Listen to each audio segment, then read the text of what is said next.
Hello, everybody. Welcome to Peaceful Rebellion. Now, I'm doing this from my computer instead of from my normal place, just for a change. And it's nice. I've got a very comfortable chair here. So, today I'm talking about some mechanics of Peaceful Rebellion, some things that you need to know.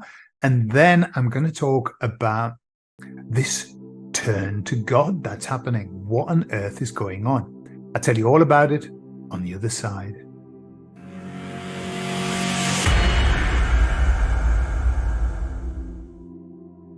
So before we start about turning to God, I'd like you to pay attention to this t-shirt, what I'm wearing. This is the t-shirt made by Vicki.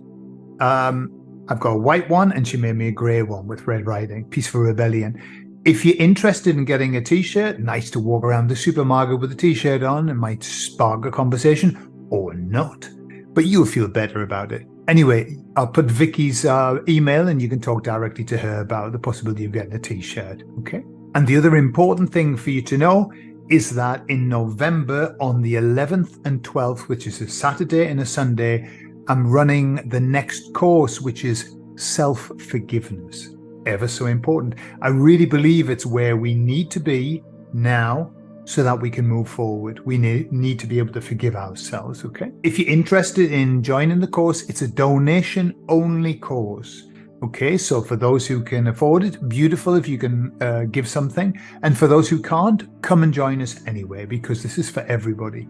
And it's on the 11th and 12th, okay? Please send me an email to let me know that you wish to attend and I can start. I've already started, I've already got a list going, but let me know that you want to attend and then that helps me plan properly.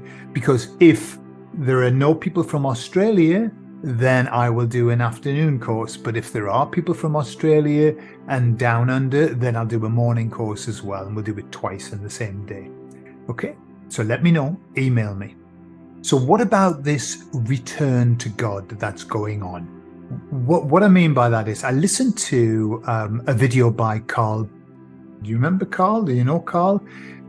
Throughout the entire COVID debacle, he was there giving information, very humorous guy, laughing at what was happening. He did a great job. And then I saw this video, which was posted by Hugo Talks, right? Now, I don't know if you know, but a while ago, Hugo Talks suddenly did this video where he said, oh my God, I've been contacted by beings and now I understand what God is. And now he talks about, I mean, he's got really into the Bible, talks about the Bible and everything like that. So suddenly he's been converted, or like Saul going to Damascus and he gets converted into Poole. So he posts this video of Carl Pilkington, and what's Carl doing? He's talking about exactly the same thing. God, faith, not talking about religion, he's talking about God. And his messages was saying, you're not alone, that we have help. And it was a very heartfelt thing. And I could see that he was kind of like a little bit, what would you say? A little bit uncomfortable, a bit like when I started talking about the emissaries, or then when I started talking about the Jesus energy, which I'm going to do a video about that soon. So I was asking the emissaries, what's this all about? Because these are just two people, but I see it everywhere. You know, I saw it with my wife when we first met. She didn't like God. She didn't believe in God. She certainly didn't believe that the devil, whatever that is, I don't know what that is, a concept, was not real. She thought it was not real. But now she talks about it like it's obvious, it's patently obvious. So I asked the emissaries what this was all about. What is it that's making people turn to God? And they said that it's because it forms part of the steps to the awakening. And so I said, so tell me, what are the steps to the awakening then? They said, well, the first step is awakening to the world. And we've talked about that. We've talked about all of the waves of awakening that are happening where people are waking up to the world.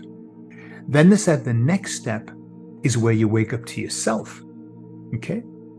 And what was interesting was they said, when you wake up to yourself, it's inevitable that you wake up to God. They said, because when you discover the self, then you know who you really are. You know that you are part of God, that you are a splinter of God. And so that process is inevitable. That's their words. They said, it's inevitable that you will turn to God. Now, remember that God is a very broad metaphor. We don't know what God is. We can't talk about what God is. We have no flipping idea. But we can feel it. And I've had many conversations, and lots of people in Peaceful Rebellion talk about the same thing.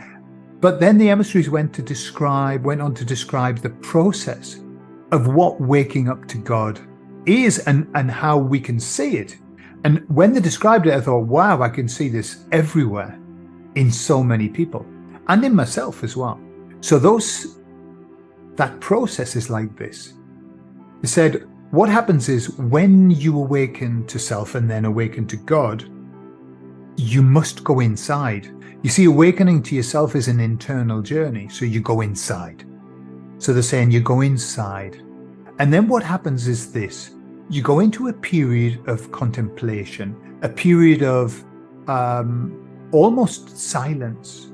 Okay, and there are lots of stories of famous religious scholars that would be writing furiously, la la la la la, God, and then they have this epiphany and they stop writing and they just say, why bother talking about it?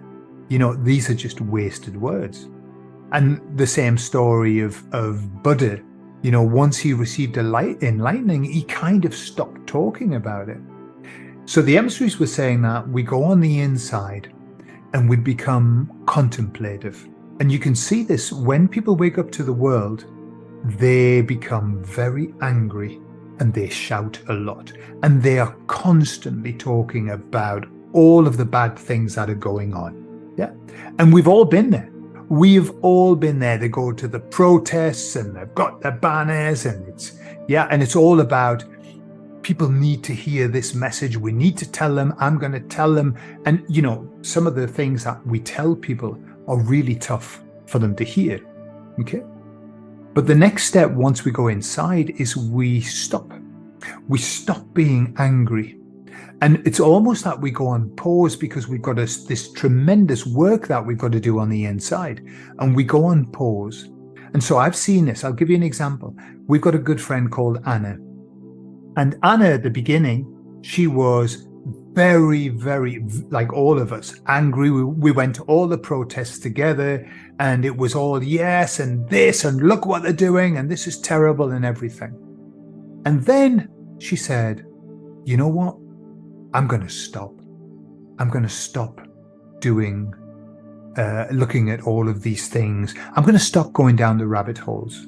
And of course you do this when you've seen enough rabbit holes and you know what's down. You know what's down every rabbit hole. It's the same. There isn't really anything new to know once you know it. And so she kind of went into hibernation and she said, I'm going to focus more on myself. And then lo and behold, the next few conversations that we were having with her were all about spirit and God and spirituality and oneness. And it was she's become a very peaceful person. And she isn't really interested in what's going on. She's more interested in what does that mean for her and her life? How does she have to live? And I've seen this. Now, I'll give you another example. When we were in the furious mood and we've got to tell people, and I was out in the street with my megaphone and things like that, Anna had a good friend and she was asleep at the time. She wasn't awake to anything. And she stopped talking to Anna because she said, no, you're crazy. You've got these wild ideas. No. Everything that the government says is true, blah, blah, blah. And then Anna went into the journey inside, and her friend went and woke up. And her friend was talking to her saying, you've got to come to these these protests with me. It's like a concert, isn't it? It's beautiful when you go there and meet all those people. You've got to come. We're going to go here. We're going to protest here. We've got to stop this. So she was going through the waking up to the world But Anna was way past that. And when I look at the way that people talk in our Peaceful Rebellion chat group, and by the way, if you're a nice person, you're very welcome to come and join us. It's filled with beautiful people. The conversations are all about waking up to self, waking up to God. And even though many people have different ideas, it doesn't matter. There's one theme that unites everybody, and that's about being one with God. And then there's this process after that, after the contemplation, after the meditation, is where we come out again into our surroundings, but we come out as different people. And our focus is on helping, aiding, and loving. And what I see is that that process is very much not, it's unassumed, it's non-pompous. It isn't like they look what I'm doing and look how many people I'm helping. It's not that. It's like everyone just gets on and does the bits that they can do to help. It's a very beautiful process, and I'm thoroughly enjoying the process that I'm finding myself in, and I'm enjoying watching other people going through the same process as well. So we become different people. We are still in rebellion, but the rebellion is a peaceful one. And that's the difference. There isn't anger and fury and everything. It's a loving place, but it's still a place of rebellion. And it's a place of knowing that everything's okay. Everything's a mess and everything's okay.